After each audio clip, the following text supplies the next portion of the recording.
Bonjour à tous, bienvenue sur Lift Talk, le premier podcast dédié à l'univers du street lifting et de la force, où nous abordons des sujets tels que la programmation, la nutrition, les méthodes d'entraînement pour résumer tout ce qui peut vous aider à progresser sans limite, que vous soyez débutant ou confirmé. Nous sommes Marco et Victor, coach et compétiteurs dans le milieu du street lifting. Nous suivons des athlètes également en powerlifting. Si vous avez des questions, n'hésitez pas à les noter lors du podcast et à nous les poster en commentaire. Le podcast est sur toutes les plateformes, que ce soit YouTube, encore Spotify, Deezer, etc. Bonne écoute à vous.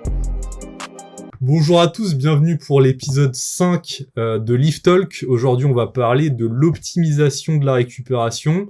Et dans un premier temps, il va être nécessaire de définir ce que c'est la récupération. Donc, nous, aujourd'hui, on va parler de récupération active. Celle qui va accélérer ou optimiser la récupération, c'est des actions que vous allez mettre en place au quotidien pour accélérer celle-ci. On parlera pas de récupération passive ou des processus de surcompensation suite à l'entraînement. Donc, un truc que j'avais regardé quand j'ai préparé ce podcast-là et auquel je me suis énormément intéressé ces dernières années, c'est la naturopathie. Et dans la naturopathie, il y a la notion de terrain. La notion de terrain, c'est l'état d'un individu à un moment précis défini par son équilibre physique, psychologique, mental et spirituel. Donc ça, c'est pour moi un peu la base de ce qu'est le terrain et ce qui va en découler par la suite de la récupération. On peut aussi prendre d'autres paramètres un peu plus concrets comme l'âge, le sexe, certaines problématiques de santé suivant les individus. Et donc ça, c'est un peu pour poser le cadre. Donc là, on va se concentrer sur, dans un premier temps, les 3 gros piliers de la récupération. Et le premier pilier, et je pense que là, Victor, tu vas être obligé de me suivre là-dessus, c'est sûr, c'est que le sommeil, c'est le numéro 1. Donc, je te donne la parole un peu, si tu veux définir tout ça et surtout parler de toi, ce que tu mets en place. Et voilà, dis-nous tout sur le sommeil, Victor. Globalement, de toute façon, c'est assez bateau, mais c'est des trucs qui sont... ça fait vraiment 90% de la récup. Le sommeil, tu peux essayer d'optimiser, de faire plein de trucs de ouf à côté, faire du cupping, faire des massages, des bains froids, chauds, machin, tout. Le sommeil, c'est vraiment le numéro uno. Si tu dors pas bien, que tu fais tous les trucs que j'ai cités avant, tu seras éclaté. Et si tu dors très correctement, que tu sens que tu récupères bien de tes nuits et que tu fais pas toutes ces choses-là, donc globalement, on va dire un petit peu moi ce que je fais, parce que je fais pas trop de techniques de récupération, dont on pourra peut-être parler après. Mais par contre, j'essaye de maximiser le sommeil. Et concrètement, je m'en sors pas trop mal. Les principales indications que je pourrais donner niveau sommeil, c'est que déjà, si on a un emploi du temps qui est assez fixe, c'est-à-dire qu'on a son travail qui commence à la même heure toujours, c'est du coup d'avoir des habitudes aussi au niveau du coucher, d'avoir des habitudes au niveau de l'heure à laquelle on se met au lit, pas forcément à laquelle on se dit je m'endors, mais à laquelle déjà on se met au lit. Plus on se met au lit tôt, plus on va avoir tendance ensuite à s'endormir tôt. C'est relativement corrélé. Même si on traîne un peu au lit, etc., généralement, on va pas traîner au lit pendant 4 heures, donc c'est quand même assez corrélé. Donc déjà, se mettre au lit à des heures fixes. Ensuite, se mettre au lit à des heures fixes. Et également, ça pareil, c'est très très très classique, mais c'est hyper important, limiter les écrans. Évidemment, c'est assez dur, c'est assez compliqué de plus en plus pour nous, qui sont vraiment dans l'ère du numérique. Donc déjà, avoir un filtre lumière bleue, c'est le b.a-ba. Il faut se dire que tout ce qui va être lié au sommeil, ça va être énormément corrélé avec notre exposition à la lumière du jour. On capte justement principalement la lumière bleue qui va être corrélée avec notre cycle au niveau de l'éveil. Donc c'est-à-dire que si on s'expose à la lumière bleue des écrans, notre cerveau va retarder la sécrétion de la mélatonine, qui est ce qu'on appelle basiquement, pour simplifier, l'hormone du sommeil, et du coup va retarder ce moment où on va avoir la sensation qu'on a besoin de dormir. Donc retarder nécessairement l'endormissement. diminuer notre sommeil sur le total, accumuler de la fatigue, etc. etc., etc. Donc, heure de coucher fixe, le plus possible, si on a des horaires qui sont fixes également, pour avoir un nombre d'heures voilà, qui nous correspond. Ça, pareil, c'est à tester. Hein. Je vois que je me couche tous les soirs à 23h, je me réveille le lendemain, je suis bien, c'est que c'est correct. Je me couche tous les soirs à minuit, je suis éclaté, bah, je vais peut-être essayer de reculer un petit peu l'heure du coucher, etc. etc. On essaye d'ajuster pour vraiment trouver le truc qui est pas trop contraignant, mais qui en même temps, parce qu'on va peut-être pas non plus se coucher à 21h en se disant anecdote de ouf, attention. Ça me fait penser. Quand j'étais, alors je crois que c'était en 2e année de fac, je me disais ok, il faut que justement je respecte à fond ce truc de jouer sur la lumière du soleil. Donc on était dans cette même période qu'on est là, tu vois, il fait nuit à 18h en gros, et du coup s'il fait nuit à 18h, sous-entendu, t'es fait pour aller te coucher, proche de cet horaire-là, tu vois. J'allais pas me coucher non plus à 18h, mais je me couchais, attends-toi bien, à 20h30, tel un gamin. Attention, hein, j'étais il y a 2 ans, hein, il y a 3 ans, c'est à 3 ans. Je me couchais à 21h, 20h30, 21h, et je me réveillais à 5h du mat. Ouais. À 5h du mat pour lire. Et je lisais des bouquins sur de la physio, sur les sciences de l'entraînement, pas mal de bouquins en plus un peu pourris, mais bon voilà, bref. Et je me réveillais pour lire. Et j'avais un nombre d'heures au total qui était plutôt pas mal, techniquement, parce que si on fait le calcul 20h30, 5h, ça fait 8h30, donc sur le papier c'est bien. Mais j'étais éclaté. Donc aussi voir au-delà du nombre total d'heures, où est-ce que vous les mettez, où est-ce que vous les répartissez. Je pense toi aussi t'as déjà dû connaître ça. Enfin toi remarque, toi t'es un papy, toi. Tu te couches pas si tard que ça, mais tu sais le truc classique de tu te couches à 3h du mat, tu te lèves à 10h, donc tu te dis j'ai fait 7 heures de sommeil, mais en fait c'est de la merde, t'es quand même rincé, tu vois. Parce que Ouais, c'est aussi où sont placées les heures, quoi. ouais, Ça, c'est pas du tout la même qualité de sommeil suivant l'heure du coucher et ça de toute façon alors moi c'est un peu près pareil que toi hein. Je pense qu'en ce moment tu vois je me couche entre 23h30 et 22h30 et 23h en gros pour être assez précis. ouais. Et je le vois aussi, c'est que en fait on a tous une horloge biologique et ça tu vois c'est un truc pour moi hein, on devrait l'apprendre à l'école. Enfin je sais pas mais c'est un truc pour moi c'est la base de la base, c'est comme savoir s'alimenter. Au lieu de faire des cours sur la sexualité ou je sais pas quoi, ils devraient déjà faire des trucs là-dessus, ça serait beaucoup plus intéressant. Mais bon, c'est un autre sujet, ils sont pas là pour nous éduquer. Là les cours sur la sexualité, quoi, c'est pas terrible.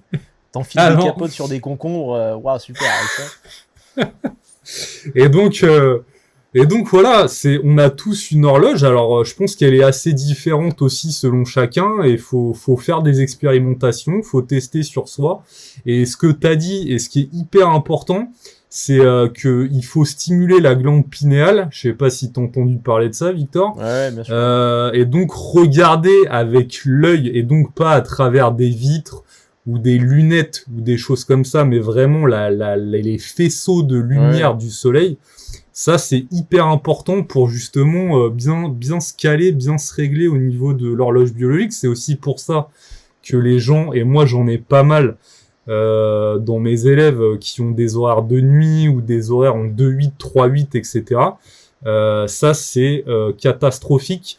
Et là, en fait, c'est un podcast sur le streetlifting et le power, donc c'est les sports de force. Et c'est vraiment destructeur. Et c'est vraiment contre-productif pour la performance dans les sports de force. Donc moi en fait ce que j'ai fait pour compléter un peu ce que t'avais dit, déjà t'avais bien développé le sujet, c'est que au fur et à mesure des années, vu que je suis un peu plus vieux que toi Victor, j'ai remarqué aussi que mon sommeil c'est un peu dégradé au fur et à mesure du temps, même si voilà j'ai pas 50 piges non plus. Mais c'est vrai que j'ai... Ouais, c'est ça, ouais. Vas-y, profites-en. Je te casserai la gueule quand je te verrai, mec. Et du coup, voilà, j'ai vu, en fait, qu'à 20 ans, j'avais quand même globalement un meilleur sommeil que maintenant à 35 ans. Et aussi, j'arrivais... ça, c'est vraiment un truc de fou, c'est que je n'arrive plus à dormir plus de allez, 9 heures, c'est le grand max. Mais je me rappelle, à 20 ans, mais je me faisais des nuits de style, mais des fois, mais ouais, 10-12 heures, quoi, mais facile. Mais maintenant, ça, c'est une c'est question d'habitude impossible. aussi, après. C'est une question Ouais, d'habitude aussi. Parce ouais, que je suis... tu peux moins te le permettre, et du coup, Mais, mais tu sais, là, vu c'est que tu même te pas ça. déshabitues. C'est même pas ça, c'est que j'ai essayé, il y a des périodes où, on va dire, j'avais moins d'activités professionnelles, etc. Et je l'ai testé, j'y arrive pas, en fait.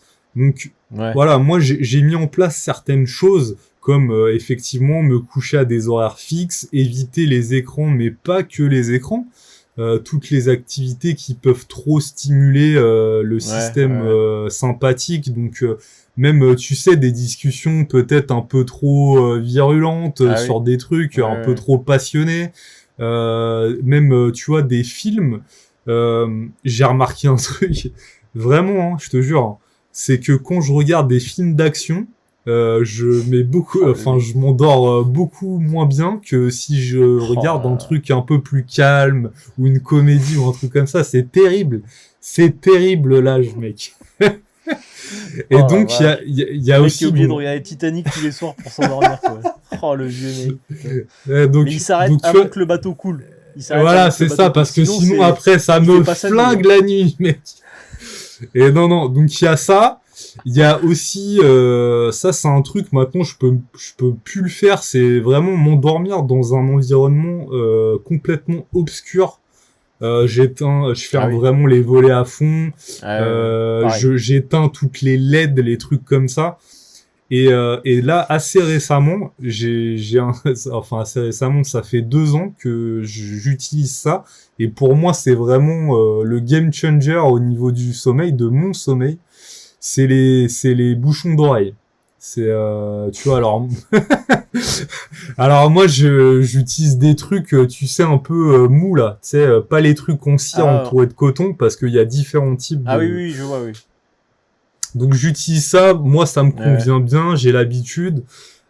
Et vraiment en fait, l'objectif de ça, c'est que pendant la nuit, tous les petits bruits parasites, eh ben en fait vous allez pas les entendre. Alors les gros bruits, vous allez quand même les entendre, mais les tout petits bruits, ça va pas. Enfin voilà, vous allez plus les percevoir. Donc ça va quand même augmenter. Moi j'ai trouvé que j'avais une amélioration de la qualité de mon sommeil grâce à ça.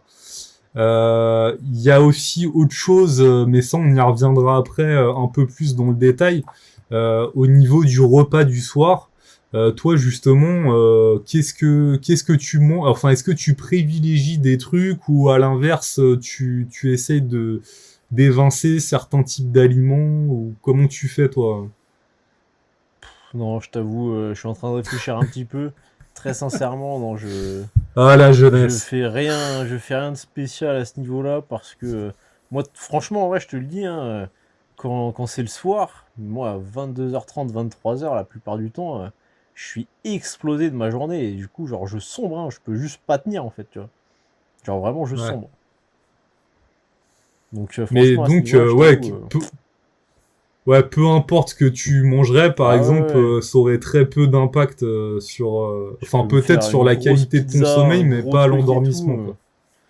Ouais, à la limite, peut-être. Et encore, franchement, j'ai même pas d'événement Ouais. en tête en me disant, bon, bah là, j'ai mangé, j'ai fait un gros repas le soir, j'ai pas forcément été gêné à l'endormissement, mais j'ai mal dormi, j'ai même pas ça en tête non plus, tu vois.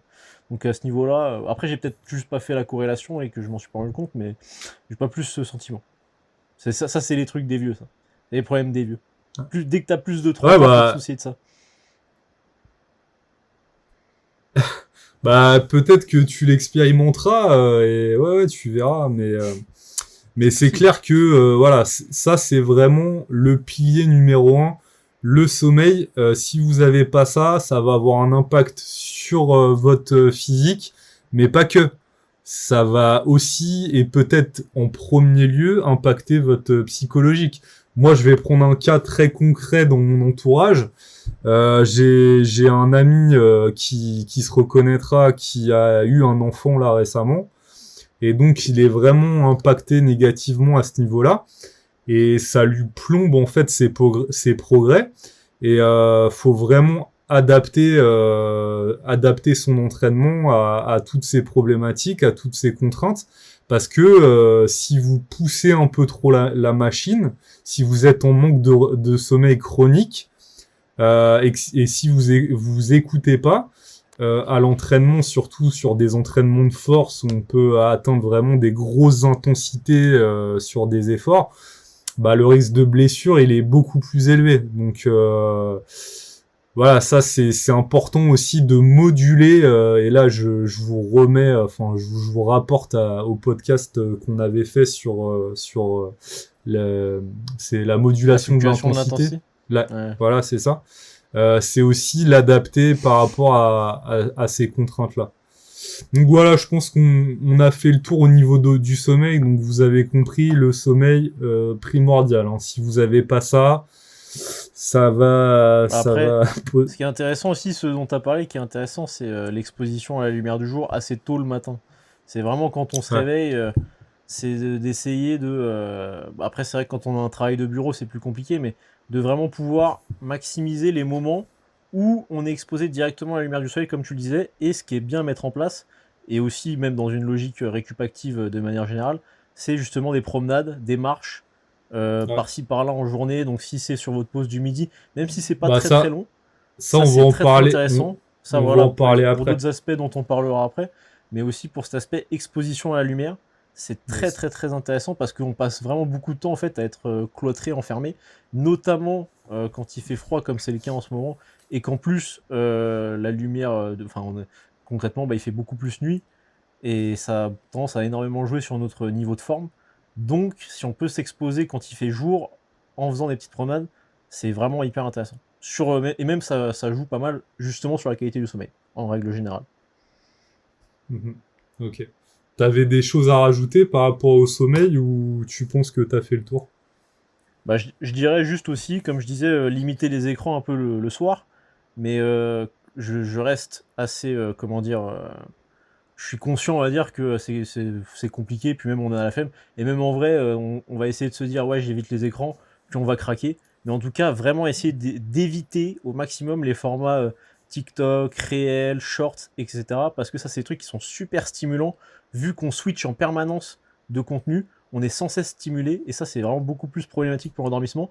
À la limite que vous matiez une vidéo un peu longue, bon, pas un truc où ça déconne à fond, que ça rigole, ça fait de la merde et tout. Peut-être un truc, moi j'aime bien mettre des vidéos un petit peu, des trucs explicatifs ou même sur des sujets un peu lambda ou quoi, même des trucs rien à voir avec la muscu, pareil. Des trucs, ouais, c'est ça. Je trouve que ça c'est pas mal parce que tu vois, j'écoute, je suis intéressé, et puis au fur et à mesure, je sens que je sombre, et après, tac, je mets le téléphone de côté, j'éteins, et puis je sens que là, je m'endors tout seul, quoi.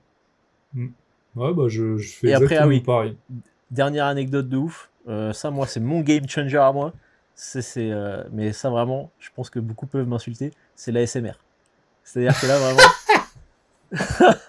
C'est-à-dire que si vous vous dites, quand vous voyez les vidéos, que vous entendez les trucs et tout, putain, mais à qui ça peut plaire ça? Et ben voilà, écoutez, à moi. Et je sais pas pourquoi, hein, vraiment, j'ai pas d'explication. Mais c'est un pote qui m'en avait parlé, mais genre fin lycée. Il me le disait vraiment comme s'il me disait que. Il égorgeait des chiots. C'est-à-dire qu'il me le disait, putain, tu sais que moi j'aime ça et tout. Moi à l'époque, je savais même pas ce que c'était parce qu'on en parlait pas trop. Et j'étais grave curieux, tu vois, j'avais regardé et tout. Et je me rappelle, je m'étais mis ça parce qu'il m'en parlait, il me disait, ouais, ça fonctionne super bien pour moi et tout. Et je m'étais mis ça avant une sieste et ça avait été incroyable. Et depuis, c'est mon truc, quand je sens que je veux m'endormir vite, si je dois faire une sieste ou quoi, et que j'ai pas un temps de ouf et qu'il faut vraiment que je m'endorme assez rapidement, je me mets de la SMR. Et généralement, je sombre. Donc franchement, s'il y en a qui n'ont jamais essayé parce qu'ils se disent c'est de la merde et tout, peut-être que ce sera en effet éclaté pour vous, mais essayez potentiellement. Et moi, je sais que c'est un somnifère. C'est incroyable, vraiment. On me chuchote à l'oreille, moi, je suis effondré. Voilà. Mais juste au cas où, parce que si ça peut toucher même que 10% des gens, si ça a l'efficacité que ça a sur moi, sur vous, franchement, faut pas s'en priver parce que c'est un truc de ouf. Ouais. Et si vous êtes en couple, le truc qui fonctionne hyper bien, c'est les petites caresses, les petits trucs. Ça, tu sais, Victor, ça, moi, pour moi, c'est pareil aussi. C'est somnifère direct. Tu me fais ça, je suis un peu fatigué, je sombre direct. Et aussi, je voulais rebondir... Tu me le dis, ça me pique les yeux, là. Ça me pique les yeux. Rien que tu me dis ça, là. Putain, là, je suis... Wow. Je vais pas finir. Là, et je voulais rebondir aussi sur ce que tu disais sur la lumière bleue. C'est que moi, carrément, je pense que sur Android aussi, il doit y avoir ça. C'est que sur les portables modernes maintenant, moi, je programme carrément une heure. Moi, c'est à partir de 18h que je me mets où mon écran, il coupe les lumières bleues, en fait. Ça réduit l'intensité de la luminosité et en même temps, ça enlève la lumière bleue. Donc, si vous avez genre un iPhone assez récent ou un Samsung ou un truc, sachez que c'est une option que vous pouvez utiliser. Donc, voilà pour le sommeil. Et donc, le deuxième pilier ultra important, c'est l'alimentation. Donc l'alimentation, on pourrait carrément faire un podcast entier là-dessus, tellement que... On le fera peut-être. Ouais. Tellement que j'en ai à dire, tellement que aussi je m'y suis intéressé vraiment en détail ces dernières années. Et ça peut paraître assez bateau comme ça sur la récupération, mais documentez-vous vraiment là-dessus, parce que là on pourra pas tout aborder ici. Mais l'alimentation, ça peut même avoir un impact sur vos pensées, en fait, sur votre psychique. Et ça, il y a peu de gens qui sont conscients de ça. Il y a des alimentations, et encore une fois, c'est un truc qu'il faut tester parce que c'est individuel. Il y a des gens qui vont réagir plus ou moins différemment. Et voilà, ça dépend vraiment de chacun. Mais moi j'ai vu que enfin en tout cas moi en ce qui me concerne, et ça rejoint la récupération, ça rejoint surtout le sommeil. Moi j'ai viré depuis, je dirais maintenant 7-8 ans, j'ai viré tous les excitants de mon alimentation. Quand je dis excitant, c'est caféine, théine, même le chocolat noir, en grosse quantité, le chocolat noir contient de la caféine. Tout ce qui est aussi maca, ginseng, il y a aussi l'ashwagandha, j'avais testé. En fait, ça apparemment, ça a une double action parce que ça a une action apaisante et en même temps stimulante. Victor il réfléchit là, il se dit putain mais qu'est-ce qu'il raconte, et c'est un peu ça en fait. Quand est-ce qu'il va nous parler de cocaïne cet enculé? Quand est-ce que tu vas nous parler de la poudre que tu caches dans ton placard quand j'étais venu la dernière fois? Ah mais fallait pas parler de ça ici, hein. C'était pas non mais on avait dit qu'on gardait ça secret mec, putain je peux vraiment rien te confier, t'es pas un mec digne de confiance. Et donc pour l'alimentation, je vais pas vous dire les trucs bateaux, hein, mais je vais quand même le dire. Et éviter tout ce qui est junk food, éviter tout ce qui est alimentation aussi trop riche, trop grasse avant de vous coucher. Niveau digestion, c'est pas ouf. Éviter bien évidemment tous les excitants, café, soda, etc. Tout ce qui est aussi trop sucré avec des indices glycémiques hyper élevés avant de se coucher, ça aussi c'est un gros impact sur le sommeil. Encore une fois, je vous le dis, il y a des gens, ça va quasiment rien leur faire. Et là, je pense que en face de vous, vous avez deux personnes qui réagissent peut-être un peu à l'opposé. Vous avez le mec, il pourrait bouffer des pizzas le soir, ça aurait aucun impact. Et à l'inverse, l'autre gars, il serait dans le mal, il se réveillerait en sueur dans la nuit avec les draps trempés, etc. Donc, et ça, et ça aussi, c'est des trucs, tu vois, à 20 ans, je pouvais, franchement, attends, anecdote là. Avec mon meilleur pote, il y avait pas, c'est encore assez récent, hein. Il y a peut-être 7 ans, 6-7 ans. On avait un rituel, c'est que quand on se faisait des cheat meals, on se commandait une Domino's, mais pas que une Domino's. Alors en entrée, on se faisait un cheesy bread, je sais pas si tu vois ce que c'est. Un chili bread? Non, ça me parle pas. Cheesy bread. En plus, t'as vu, genre cheesy bread. Okay. Et c'est un truc, en fait, c'est une pâte à pizza avec du fromage, et c'est aillé, etc. Et puis on se faisait une énorme pizza 4 fromages, donc le truc hyper digeste, hyper healthy. Et après, moi je me tapais un pot de glace genre Ben Jerry's, Häagen-Dazs, avec des gâteaux. Tu sais, le mec, tu sais, qui toujours plus, quoi. Et genre, j'étais dans le mal, mais je terminais. Et souvent, ça, on le faisait le soir. Et je peux te dire que la nuit qui suivait, mes mecs, genre, j'avais des sueurs froides, j'étais pas bien, tu vois, j'avais chaud, comme si, tu sais, j'avais augmenté ma thermogénèse, en fait, mais c'était une dinguerie. C'était une dinguerie. Et mon pote, ça lui fait ça maintenant aussi, mais parce qu'il a plus de 30 ans aussi. Et donc, ça, c'est un truc que si je faisais ça, là, aujourd'hui, ça serait catastrophique. Aux urgences. Ouais, aux urgences. Choc Réanimation directe. anaphylactique, il faut lui planter de l'adrénaline directe, le mec il va mourir. Putain. Donc, voilà, pour l'alimentation, voilà, on vous développera peut-être ça dans un autre truc. Et ce qui est lié à l'alimentation, et ça, moi aussi, je l'ai expérimenté, et ça m'a vachement aidé, c'est tout ce qui est complémentation. Donc, j'ai testé plusieurs trucs en ce qui me concerne. J'ai testé le ZMB. Donc, le ZMB, j'ai remarqué que quand je le prenais le soir, moi, ça me faisait l'effet complètement inverse de ce qui est annoncé.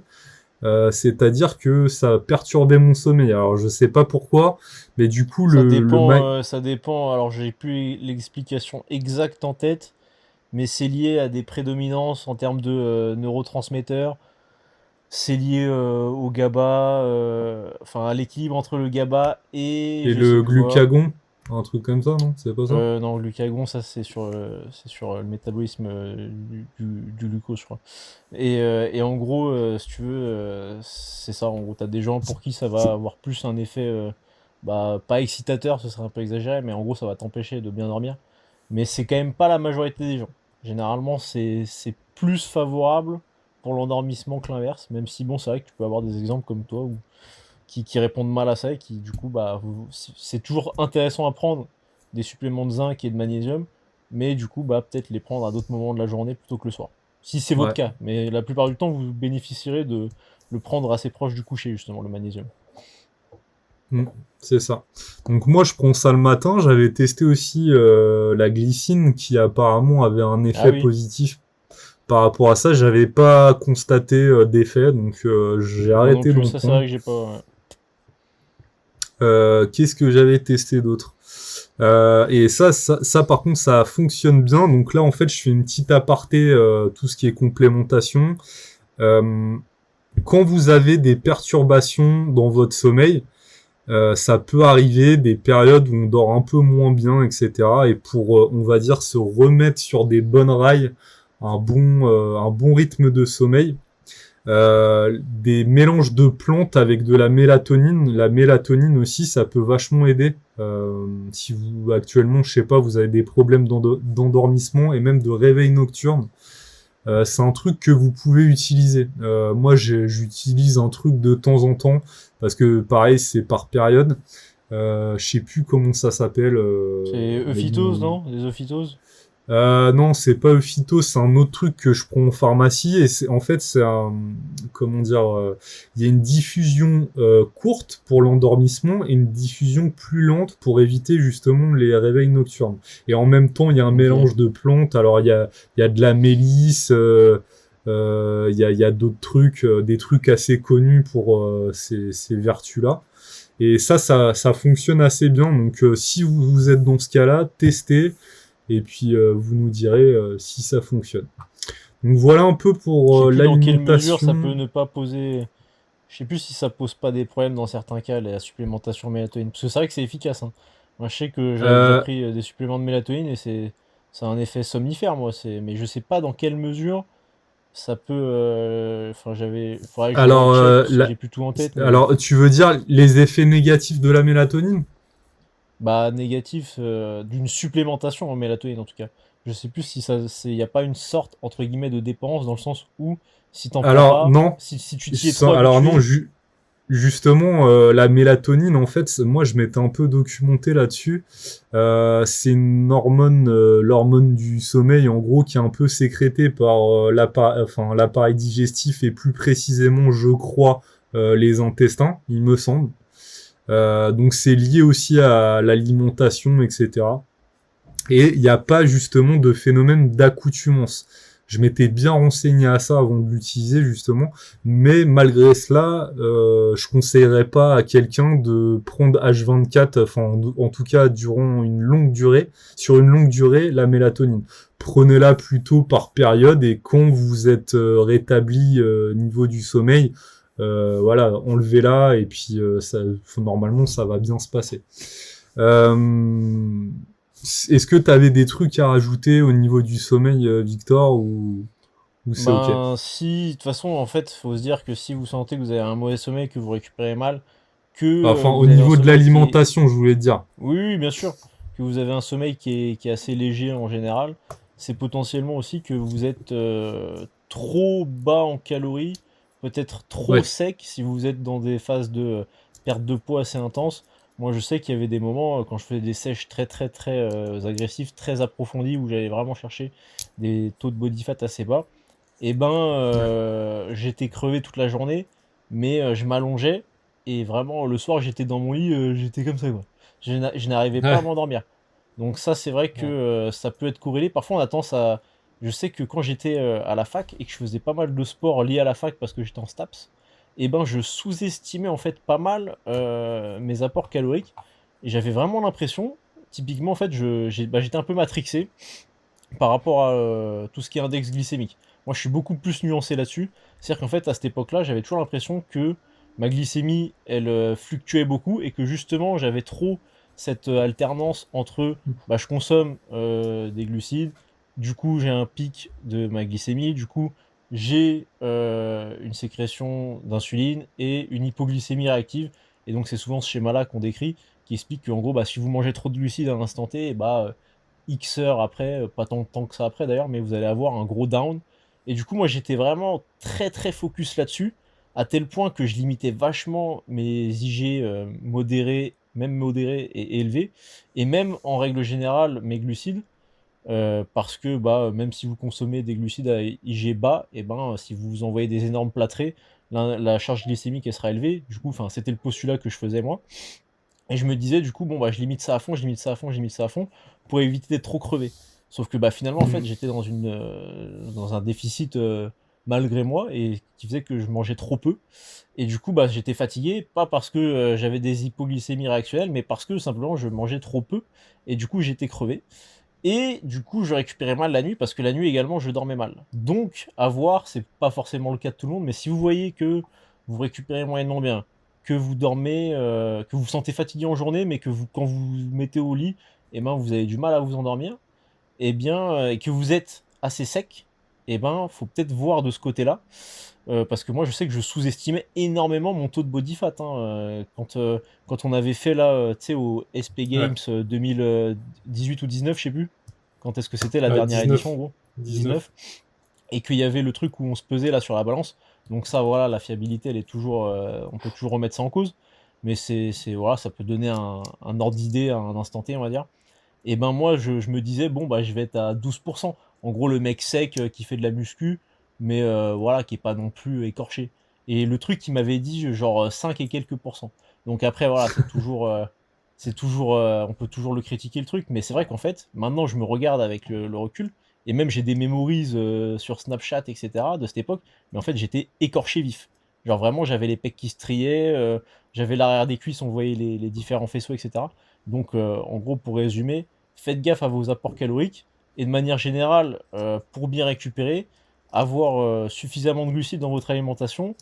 Et bien, pour 99% des gens, mettez un peu de côté tout ce qui est index glycémique, charge glycémique, parce que vous aurez plus de bénéfices à manger suffisamment de glucides et de calories en général, plutôt Ouais. que de trop contrôler ces alternances entre glycémie qui s'élève et hypoglycémie réactionnelle, soi-disant en plus, parce que bon, en vrai, on surestime un peu la part de ça.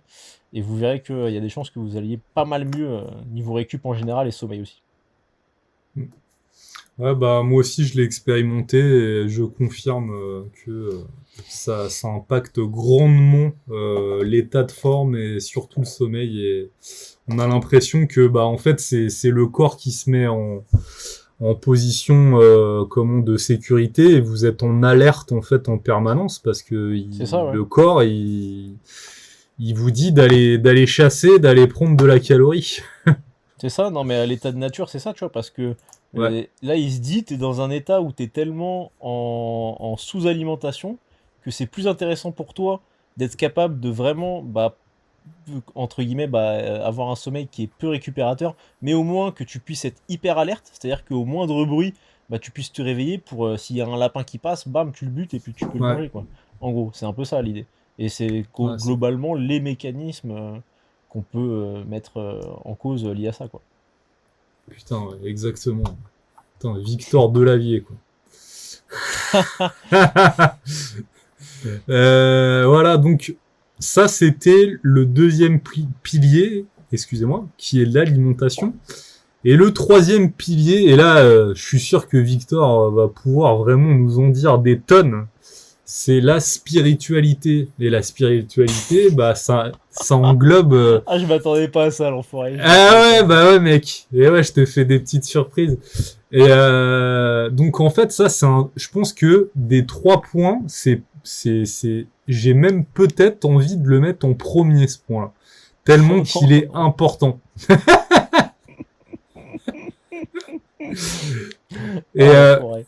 non, mais vraiment parce que en fait, la spiritualité, pour la définir et peut-être vous expliquer nous ce qu'on entend par là, c'est tout ce qui est interaction sociale. Tu l'as dit. Ah oui, Quand ok. tu l'as dit au départ, tout ce qui est aussi lien avec la nature, c'est comment dire votre environnement social, c'est votre état d'esprit. Ça englobe plein de choses pour moi la spiritualité. Dans ce truc de optimisation de la récupération. Donc toi, est-ce que déjà Victor, ça te parle? T'avais des trucs à dire par rapport à ça et qui sont en lien? Le mec, je te fous dans la merde. Je te fous dans la merde, mec. Je suis Ah, sûr moi, que t'as à dire plein de trucs sur ça. sur la spiritualité, bah ouf. À part vous dire, soyez pas dépressif et essayez de pas avoir une vie de merde, non mais. J'aurais pas 46 000 trucs à dire. Non, mais c'est vrai que, après, bon, tu vois, pour faire un petit aparté, c'est vrai que là, en plus, on parle de récupération. Donc, la récupération, tu sais, souvent, on rentre dans un cadre où, comment dire, tu sais, c'est genre de l'optimisation de l'entraînement. Parce que quand tu penses à t'entraîner, à progresser et tout, évidemment, la récupération, c'est hyper important. Mais tu penses pas à ça en premier. Tu penses à je fais combien de séries, de combien de répétitions, je choisis quel exercice, je mets quelle charge, etc. Donc, quand tu penses récupération, tu es déjà un peu dans une logique d'optimisation. Et du coup, souvent, ça peut être des gens justement qui vont se fermer, qui vont être un peu matrixés et qui vont se cloîtrer un peu dans un truc en mode moi, de toute façon, je fais mes trucs, je suis déter, je suis un ouf, les autres, c'est des cons, je les écoute pas. Et du coup, tu peux te retrouver à te refermer pas mal, couper justement tes interactions sociales et finalement bah, te brider un peu et puis finalement pas être si content que ça, si heureux que ça. Et potentiellement, bah, ça peut nuire à plein d'aspects, même sur l'aspect sportif, justement. En pensant justement mieux faire, moi je sais qu'à un moment j'étais surmatrixé en mode ouais, faut pas parler quand tu t'entraînes, faut pas que tu puisses rigoler, etc. Mais en fait, c'est simplement quand tu t'entraînes, tu dois être capable de switcher d'un état à l'autre. T'es pas obligé quand tu t'entraînes, même pendant tes temps de repos, d'être tout le temps à fond, hyper focus et tout. Parce que bah, intra-série, là on parle de récupération, donc sous-entendu récupération entre deux séances et pas accumuler de la fatigue, etc. Mais la récupération, c'est aussi entre deux séries. Et ben, si t'es tout le temps comme un ouf, t'es tout le temps sur-hypé, t'es tout le temps en train d'essayer de t'énerver de ouf, alors que tu prends 5 minutes de repos entre deux séries, mais à la fin si tu fais 3 4 séries, mais t'es rincé, t'es mort, tu vois. Donc aussi réussir à baisser son niveau Et, d'excitation, on et, va dire. et ça, c'est hyper intéressant. Je m'y attendais pas que t'en parles. C'est que moi, ça, je vois beaucoup ça, genre lors des compétitions, surtout les Ouais, premières compétitions. Des mecs qui sont ultra hypés, en fait, qui se crament littéralement nerveusement et qui comprennent pas trop le truc. Et c'est ça, en fait. C'est avoir cette capacité de mettre le focus, tu vois, de switcher, comme tu disais. Et même des fois, moi, je m'entraîne. Quand je suis à l'entraînement, tu vois, j'arrive à parler, etc., entre mes séries. et de me remettre dedans, avoir cette capacité et à envoyer le nerveux direct, quoi, mais pas, tu vois. Enfin, et ça, c'est Je trouve hyper, ça se gagne, hyper important. ça se gagne de ouf avec l'expérience, ça. De Ouais, réussir ouais. à hyper bien switcher parce qu'en fait, tu arrives vraiment à maîtriser, de voir dans quel état t'es, tu te connais, tu sais exactement là ce que tu as à faire, ce qui est planifié, bah, quelles ressources ça va te demander et du coup à quel point il va falloir que tu te mettes dedans. Est-ce que ça va être plus un focus où tu vas devoir te concentrer plus sur la technique ou est-ce que ça va vraiment être un truc où tu vas devoir te mettre dedans, te dire là il faut que j'y aille, il faut que j'envoie, il faut que je fasse monter les watts, etc. Donc ça vient vraiment de l'expérience. Et je sais que moi, je me suis longtemps entraîné seul et en home gym. Et du coup, bah, j'avais cette mentalité-là, parce que bah, quand t'es en home gym et que t'es seul, bah, je prenais des repos qui étaient pas très longs, parce que sinon tu te fais chier. J'envoyais, mes séances elles étaient assez intenses, même sur l'aspect, bah, on va dire que je transpirais pas mal j'étais essoufflé, on va dire. Donc il y a un truc que tu retrouves pas tant que ça, on va dire, en force, dans l'entraînement de la force. Et petit à petit, je me suis entraîné un petit peu en salle, et aussi toujours chez moi, mais avec des gens. Et bah, en fait, je me suis rendu compte que c'était tout à fait possible de parler, de déconner entre les séries et d'être totalement très très performant ensuite lors de tes séries. Bon, après, évidemment, faut switcher. C'est-à-dire que si tu switches de ta série à je déconne avec mes potes, mais que tu re-switches pas après pour retourner à ta série d'après, bah là, c'est pas bon non plus. Mais ça, c'est vraiment un truc, c'est d'apprendre à se connaître. Et moi, je sais que même quand j'ai des grosses barres à faire, mais je suis pas là en train de crier comme un ouf, de chercher à m'énerver, etc., qu'on me mette des claques dessus, tu vois. Je sais que j'arrive très bien en fait à me mettre dans l'état, je me visualise, j'hyperventile un peu. Ça, c'est vraiment, je trouve, le meilleur moyen en fait de s'exciter en fait, hein. Il y a les mecs qui veulent crier, ils veulent se mettre des claques, mais en fait, si tu respires, si tu cherches un petit peu à accélérer ta respiration, que tu hyperventiles, tu fais du comme ça avant une série, et ben c'est le meilleur moyen en fait comment dire communiquer avec justement ton switch au niveau prédominance nerveux, sympathique, parasympathique, et de switcher sur le sympathique et de te mettre à fond dans ton truc, tu vois. Et tu sens que Mm. direct après t'es plus t'arrives plus à envoyer. Donc c'est vraiment ces petites astuces là du coup de redescendre entre les séries parce que pareil ceux qui restent à fond comme tu disais sur les compètes et les mecs ils sont comme des dingues tout le temps mais à la fin de la journée les gars ils sont cuits, tu vois, ils arrivent sur le terre le terre ils sont nuls, tu vois, alors que Bah, c'est censé être un et truc ça. encore pire en street lifting où là les Ah bah compétitions oui, sont encore ah plus oui, longues qu'en camp power et le squat c'est le mouvement où il faut être le plus exactement, ouais. performant C'est ça, ouais, de ouf. Parce que là t'as donc 4 mouvements et le dernier c'est le squat, si tu veux. Normalement en power t'arrives, c'est le le premier c'est premier. le squat, exactement. Le bench, c'est, on va dire qu'en termes de fatigue globale t'arrives entre guillemets à récupérer un petit peu parce que voilà, tu vois, sur le bench t'as pas tout le corps qui est mis en jeu, t'es allongé sur un banc, c'est confort, tu vois. Et ensuite tu reviens sur le terre, normalement si t'as bien géré, bon bah t'arrives à renvoyer du jus. Que sur le street, c'est vrai que ta muscle up, bon muscle up c'est pas trop un truc qui va te cramer, c'est pas mal de la technique, même s'il y a de la force, etc. Mais ça va pas te cramer. Par contre traction dips, là c'est déjà, c'est pas du bench quoi, c'est quand même plus fatigant que du bench. Mm. Tu dois quand même rester assez focus. Et là, le squat, bah, c'est vrai que ça, c'est un peu une montée, je dirais, presque en intensité. Tu sais, parce que les dips, pareil, je trouve que c'est plus demandant que les tractions. Les tractions, tes bras tendus, tu tires, quoi. J'ai envie de te dire. Bah, de Que les toute dips, façon vu que tu as une excentrique avant. hormis le deadlift, les exercices de tirage sont moins gourmands que les exercices de poussée, hein. Ouais, ouais, ouais, bien sûr. Ouais, ouais. Ouais. Bah, parce que t'as pas cette excentrique-là, justement. Mm. L'excentrique sur les tirages, elle est très peu coûteuse parce que bah, t'as Ouais. pas tant besoin que ça de la retenir, finalement. Enfin, dans une certaine mesure, mais. Elle va pas Ouais. conditionner ton mouvement. C'est vrai. Et donc pour Pour revenir revenir à la à... spiritualité. Eh oui, c'est important. Eh ouais, le mec est parti je ne sais où. Bah, c'est parce que je t'avoue que la spiritualité, tout de suite, vas-y, parle-moi de spiritualité, toi. Non, non, mais je déconne. Non, non, mais c'était hyper intéressant et puis c'est lié d'une certaine manière à ça. Mais donc votre environnement. Moi, j'ai fait sur mon Instagram, j'avais fait un live avec Ah oui, oui, ça. un ami sur l'entourage. L'entourage, il est hyper important pour vous conditionner si vous voulez chercher de la performance, que ce soit sportive ou même professionnelle, hein. C'est hyper important l'entourage. Ça, c'est vraiment le truc numéro un si vous voulez progresser et être dans un bon environnement.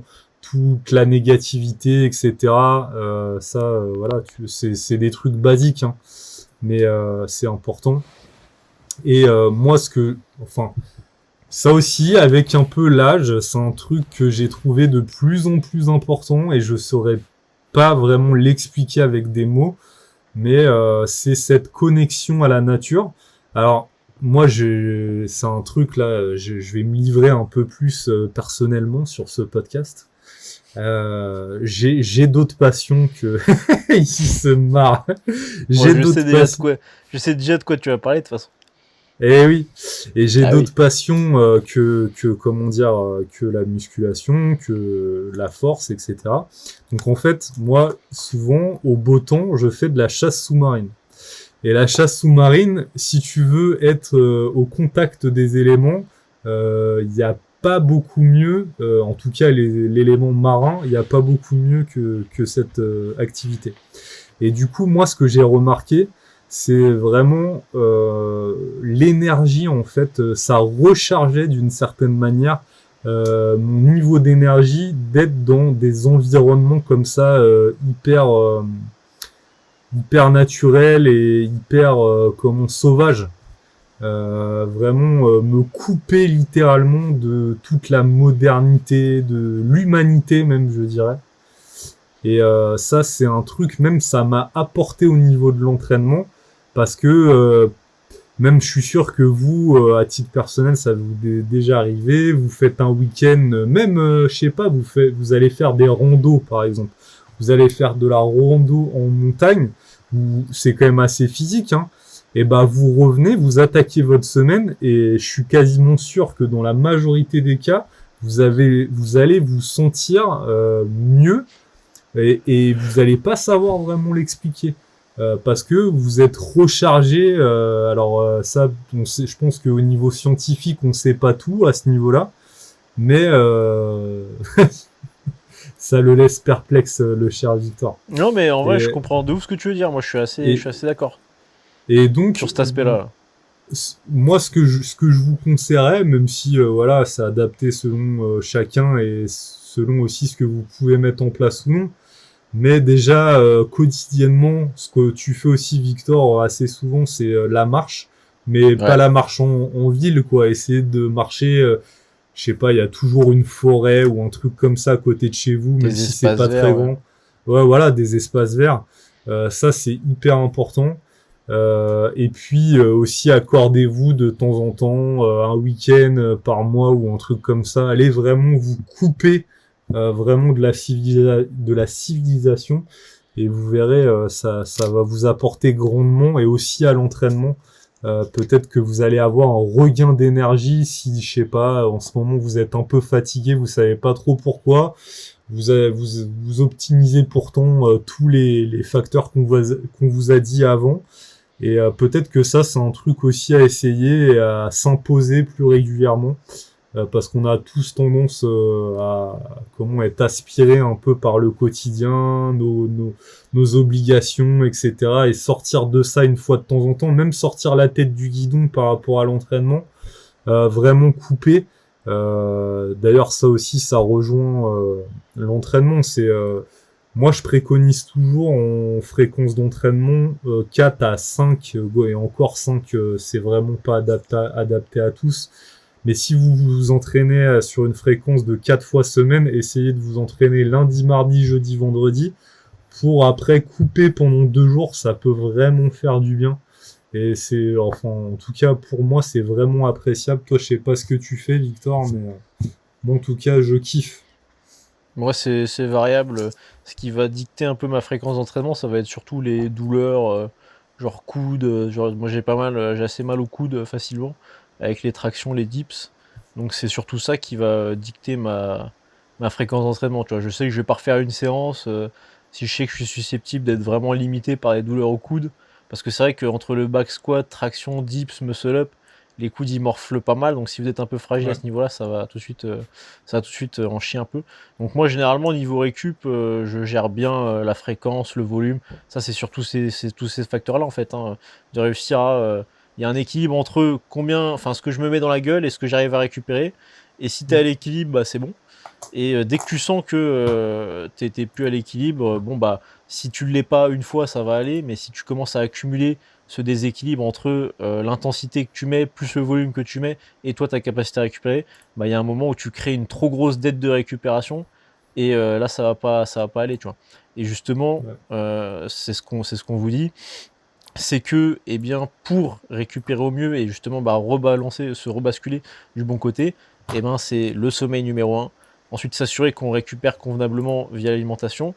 Et après, en effet, et ça c'est intéressant, tout cet aspect-là un peu dépaysant, de faire des activités peut-être annexes que la muscu. Parce que la muscu, bon, on est dans une salle, si je pense l'énorme majorité des gens s'entraînent dans les salles commerciales, donc l'ambiance, voilà, c'est toujours un peu comme tu disais, quoi. C'est très urbain, c'est souvent fermé, c'est pas voilà, des trucs très très. Et aussi, l'effort qu'on a avec les sports de force, c'est des trucs, on va dire, bah, déjà qui travaillent pas du tout l'aspect cardiovasculaire, qui pourtant est très corrélé avec les capacités de récupération, les capacités à encaisser du volume à l'entraînement de force. Donc c'est-à-dire que bah, si je suis un peu meilleur, si je m'essouffle moins facilement, si je travaille un peu mon cardio à côté, que je fais de la zone 2, zone 3, sous le format que je veux, ce que je préfère, et ben ça va vraiment m'aider à récupérer mieux entre mes séances. Donc jouer à la fois sur ce truc de à quel point je m'en mets dans la gueule, parce que plus je m'en mets dans la gueule, plus forcément il faut que j'arrive à récupérer de ce que je me mets dans la gueule, mais en même temps, à quel point j'arrive à récupérer bien. Donc récupérer bien, bah aussi, ça développe vraiment bien les facultés de récupération, de bosser un peu son cardio. On a souvent tendance à être hyper réticent sur le travail cardio dans les sports de force, alors que c'est une clé de ouf. Et quand je vous dis travail cardio, vous n'êtes pas obligé de vous faire des WOD de ouf, justement des trucs qui vont rajouter qui vont demander en fait à récupérer, qui vont justement s'accumuler avec vos entraînements déjà que vous avez en force, ce qui sera du coup pas forcément très productif, mais plutôt des activités à assez basse intensité, donc de la marche comme on disait.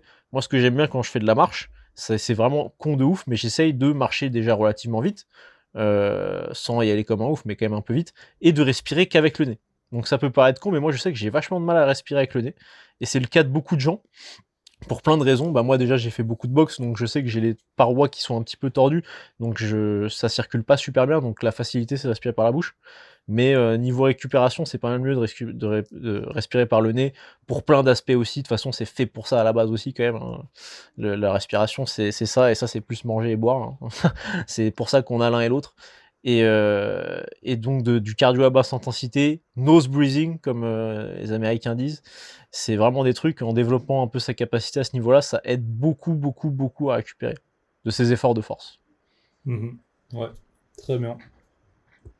Est-ce que tu avais d'autres choses à rajouter par rapport à la spiritualité, mon cher ami?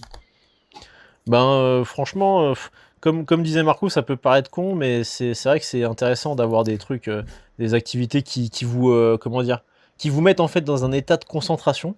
Parce que comme je sais que tu m'as montré plein de vidéos et tout, c'est stylé parce que vraiment t'es dans ce truc où tu guettes le moment où il va y avoir quelque chose qui va sortir, mais en même temps t'es pas dans un, tu sais, enfin je sais pas comment dire, je sens que tu vois, t'as pas un flot d'informations qui te brouille l'esprit comme Hmm. comme ça peut être le cas dans le monde moderne, classique, on va dire, et que justement t'es très concentré, mais en même temps t'es pas dans un truc où t'es overfeed d'informations. Et ça c'est bien d'avoir ce genre de truc où vous arrivez à avoir ce truc où vous créez un état de flow, mais en même temps vous n'êtes pas sur sollicité. Et je trouve que c'est pas mal. Moi mon activité pour ça c'est la pétanque. Donc ça pareil, ça peut paraître très con, mais Exact. c'est le même délire. C'est un truc, bah c'est un peu le même délire, c'est un truc de précision. Les fléchettes, mais des trucs tout cons comme ça, hein. Les fléchettes, le Attends, jonglage, des gros, conneries. Dis-moi. je voulais te dire, je te coupe. Tu sais, quand tu vas venir cet été, là, j'ai eu pour mon anniversaire un jeu de palais breton. Oh putain, excellent ça. Ça c'est très bien ça. Je pense que tu vas kiffer, mec. Mais c'est voilà, mais typiquement ce genre de truc là, mais même aussi sur d'autres aspects, là que j'ai moins travaillé, mais je sais que tout ce qui est, tu sais, ceux qui travaillent sur le système nerveux, labo RNP là, tu vois, tu connais ça un peu sur Insta ou pas? Ouais, ouais, ouais, Ouais, t'as ouais, vu? j'ai vu. Ouais. Ça, je suis quasiment sûr. Bon, j'ai pas plus creusé que ça les formations. Je sais que Gauthier, tu vois, il a le contenu de ces trucs-là. Il me l'a un peu communiqué et tout. Je me suis pas encore plus renseigné que ça là-dessus, mais je sais que c'est aussi une branche sur laquelle c'est intéressant de se former. Et typiquement, bah, ce type de sollicitation-là, des trucs un peu précision, etc., bah c'est intéressant en complément. Bon après faut pas le Mm. mettre si ça vous fait chier, faut pas se lancer dans la. Je vous dis pas de faire de la pétanque si ça vous casse les couilles, même si c'est génial la pétanque. Mais genre des petits trucs tout con comme ça. Typiquement moi je sais que j'ai un jeu de fléchettes dans mon home gym et que j'y joue parfois comme ça de temps en temps entre mes repos.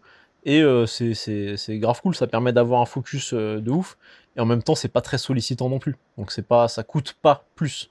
Vu qu'on fait qu'accumuler de la sollicitation et justement de grappiller dans sa barre d'énergie, on va dire. Donc il faut à la fois réussir à re-remplir la barre d'énergie avec la récup et également augmenter en fait la barre d'énergie, la capacité à la remplir avec les efforts type cardio, etc. quoi. Mm. Ouais, hyper intéressant aussi. Mais je pense qu'on a fait le tour pour ce sujet-là, Victor. Et sur ce, on se retrouve la semaine prochaine. Avant ça, je vous invite à nous rejoindre on est sur tous les réseaux au niveau des podcasts, sur toutes les plateformes de podcasts, sur YouTube également. N'hésitez pas à nous laisser des notes, des commentaires, et aussi à nous rejoindre sur nos réseaux respectifs qui sont Victor Scarlatti sur Instagram et pour moi-même Leaf Trainer. Et je vous souhaite une très bonne soirée à tous et on se retrouve la semaine prochaine pour un nouvel épisode. Salut. Salut.